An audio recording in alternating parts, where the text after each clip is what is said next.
오늘 우리에게 주시는 하나님의 말씀은 창세기 14장 17절에서 24절까지 말씀입니다.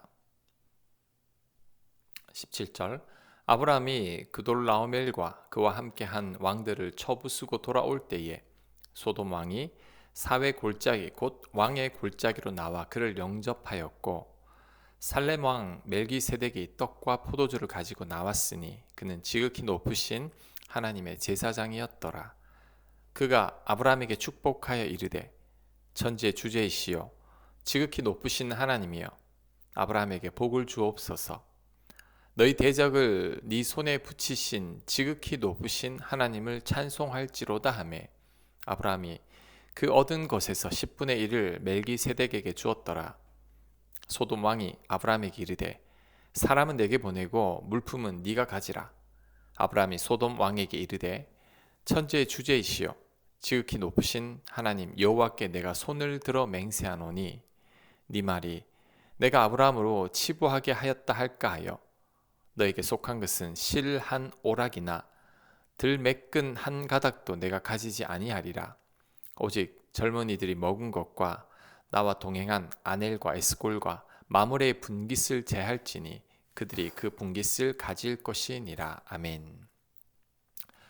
아브라함이 전쟁에서 이기고 롯을 구하고 돌아오자 두 왕이 아브라함을 접대했습니다. 소돔 왕과 살렘 왕 멜기세덱입니다.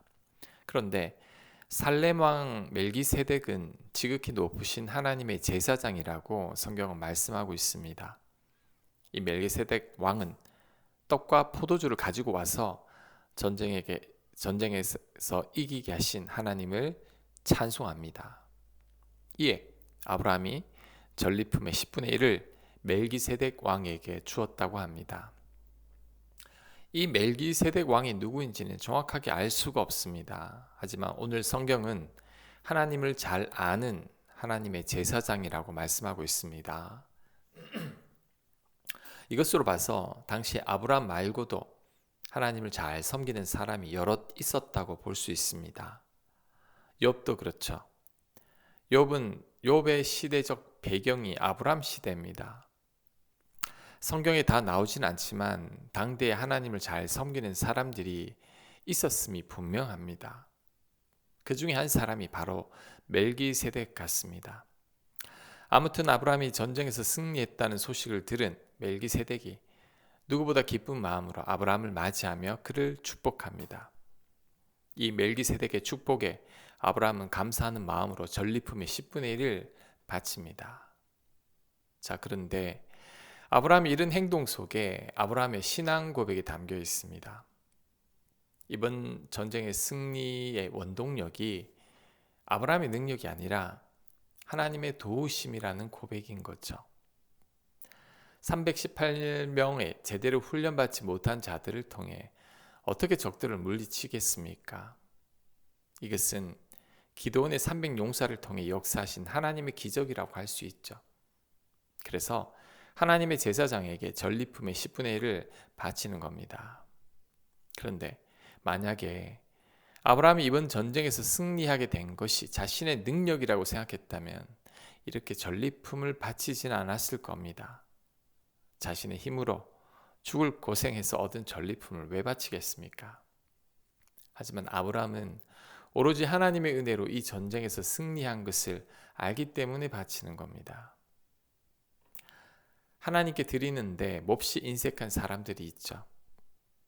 사람들에게 베푸는 것도 몹시 아까워하는 사람들이 있습니다. 이들은 아브라함처럼 모든 것이 하나님의 은혜라고 생각하지 않습니다.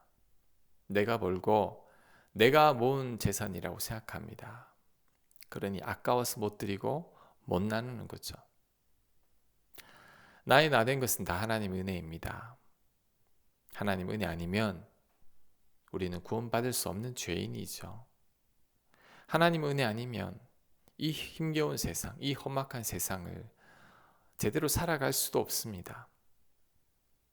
하나님 은혜 아니면 한순간도 존재할 수 없는 게 바로 우리들이죠. 우리는 이 사실을 늘 명심해야 합니다. 자, 그 다음 소돔 왕에 대해서 한번 살펴보고자 합니다. 소돔 왕은 멜기세덱 왕과는 달리 떡과 포도주도 가져오지 않고 하나님을 찬양하지도 않습니다. 물론 하나님을 모르기 때문에 이럴 수 있죠. 그런데 아브라함에게 고맙다는 말도 하지 않습니다. 대신에 사람들은 자신에게 주고 전리품은 다 가져가라고 말합니다. 그런데 전리품을 아브라함이 다 가져가는 것은 당연한 겁니다. 아브라함 당시에는 전쟁에서 승리한 자가 모든 전리품을 다 가져갔습니다. 그런데도 소돔 왕은 아브라함에게 선심 쓰듯이 전리품을 다 가져가라고 말합니다. 하지만 아브라함은 이런 소돔 왕의 제안을 거절합니다. 자신과 함께 전쟁에 참여한 젊은이들이 먹은 것과 아브라함과 동행한 세 사람의 분깃을 빼고는 아브라함은 하나도 가지지 않겠다고 말합니다. 아브라함이 왜 이러는 걸까요? 아브라함이 빼앗은 전리품은 엄청났을 겁니다. 당시 소돔과 고모라는 가장 부유한 도시였으니 빼앗은 전리품만으로도 아브라함은 당대 최고의 부자가 될 수 있었을 겁니다. 그럼에도 아브라함은 거절했습니다. 그 이유가 뭘까요? 자, 첫 번째, 아브라함은 자신이 하나님 은혜로 살고 있다는 것을 말하고 싶었던 것입니다. 오늘 성경 본문은 분명히 말씀하고 있습니다. 아브라함이 이렇게 거절한 이유는 소돔 왕 때문에 부자가 되었다는 말을 듣고 싶지 않기 때문이라고 말합니다. 아브라함은 오직 하나님 은혜로 지금의 아브라함이 있다는 말을 듣고 싶은 거죠. 아브라함 이런 고백은 그의 믿음을 보여주는 겁니다. 하나님께서 지금까지 자신에게 복을 주셨고 앞으로도 하나님께서 복을 주실 것이라고 확실히 믿고 있는 거죠. 소돔의 전리품이 아니어도 살아가는데 전혀 문제가 없다는 것을 아브라함은 고백하고 있습니다. 우리도 이런 아브라함을 본받아야 합니다. 하나님께서 지금까지 우리를 돌보셨듯이 앞으로도 우리를 돌보실 겁니다. 우리는 이 사실을 확실히 믿어야 합니다. 그럴 때 욕심을 내지 않게 되죠. 그런데 우리들의 실상은 욕심을 냅니다.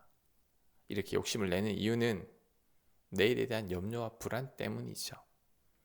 내일 어떻게 될지 모르고 은퇴 후에 어떻게 될지 모르고 노후에 어떻게 될지 모르니 한 푼이라도 더 모으려고 애를 씁니다. 좀 더 가지려고 욕심을 냅니다. 그로 인해 사람들과의 관계가 깨지게 되기도 하고 노년이 아름답게 마무리되지 않을 때가 있습니다. 예수님께서 말씀하신 어리석은 부자 비유를 생각해야 합니다. 이 어리석은 부자는 내일 자신이 죽는다는 것을 모르고 많은 곡식을 저장할 창고를 늘 생각만 하고 있었습니다. 내일 죽을 건데 그것을 깨닫지 못하고 욕심을 내고 있었던 거죠. 우리는 지나친 욕심을 내지 말아야 합니다. 욕심 내지 않아도 하나님께서 친히 우리를 돌보십니다. 우리를 위해 목숨까지 포기한 주님이 우리 안에 거하시는데 왜 우리를 돌보지 않겠습니까?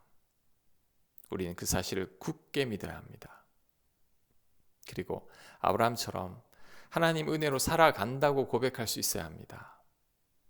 사람들 도움으로 살지 않는다고 담대하게 말할 수 있어야 합니다. 그럴 때 하나님께서 우리를 반드시 책임지십니다. 둘째, 아브라함이 소돔 왕의 제안을 거절한 것은 소돔 왕의 재산이 선하지 않기 때문일 겁니다.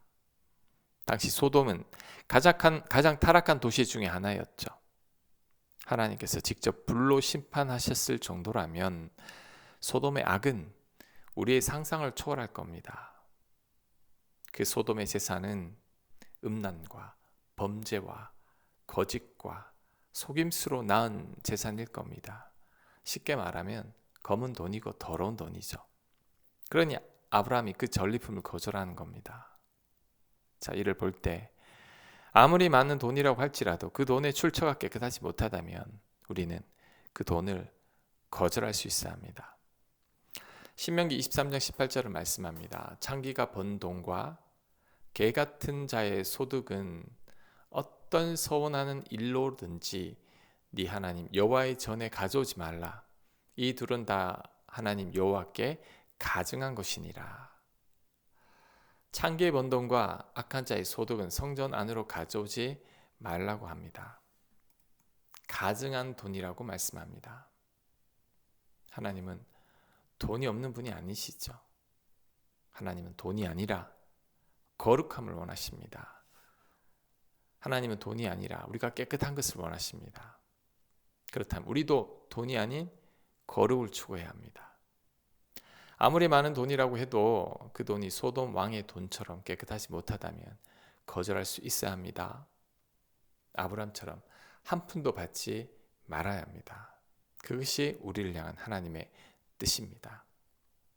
우리도 그렇게 살아가게 되기를 간절히 축원합니다. 아멘. 하나님, 모든 것이 하나님의 은혜임을 아브람처럼 고백하게 하옵소서. 악한 자의 돈 만지지 않게 하옵소서.